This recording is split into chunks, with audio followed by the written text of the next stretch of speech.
Hi everyone and welcome to the second part of chapter 2. In this part, we will learn to use a piezo buzzer to produce sound. By the end of this video, we will explore how to activate your EDU PICO built-in piezo buzzer and make some noise. Let's begin with writing the code for this activity.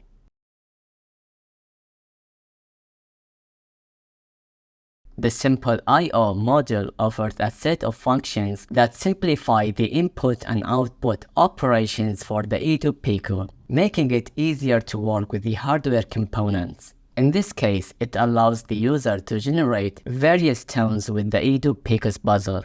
Line 4 assigns GP21 to the variable buzzer pin to control the buzzer module.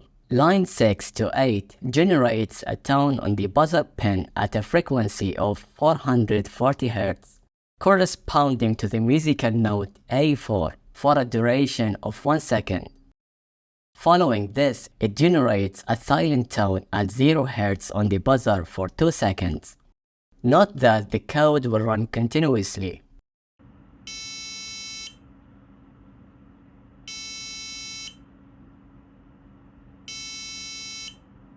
You can use the audio buzzer module in two ways. When you flip the switch on the buzzer module upwards, you will hear the sounds through a device connected to the audio jack. Flipping it downwards will allow you to hear the sound through the piezo buzzer installed on the EDU PICO board.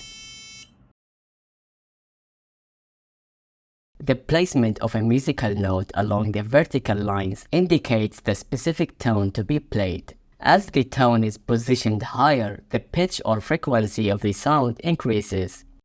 Let's try to modify our previous code to generate a different set of musical notes. You can try to get creative and program your EDU PICO to play your favorite songs by following these music notes.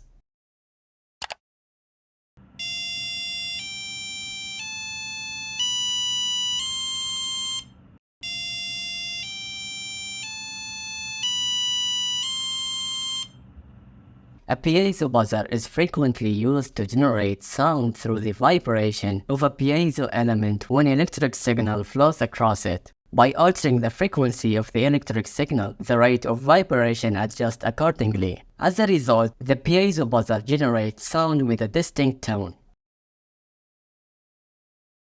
The buzzer applications can be found in many things in our life. Take a washing machine for example. When your laundry cycle is done, it beeps to let you know it's ready. We can produce the same sound from the EDU PICO using this code.